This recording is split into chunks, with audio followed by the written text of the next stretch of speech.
आपल्याला राग येतो ना, आपल्याला वडील आपल्याला संस्कार लावतात तेव्हा राग येतो, आई आपल्याला बोलते तेव्हा राग येतो. पण ही माणसं दोन असणारी दैवत आपल्या घरामधून गेली. आज साबळे सर सांगत होते, म्हणजे महाराज जसं आप्पा गेले तसं आप्पांची मूर्ती देवघरामध्ये ठेवली आणि एक हार वाढवलाय. दररोज आप्पांची पूजा करून मग कामाला सुरुवात करतो.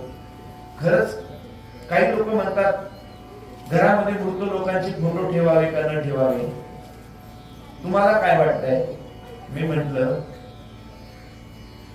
बाकीचे देव नाही ठेवले तरी चालतील, पण घरामध्ये आई वडिलांचा फोटो आवर्जून ठेवला पाहिजे. कारण आपल्यासाठी तेच देव आहे.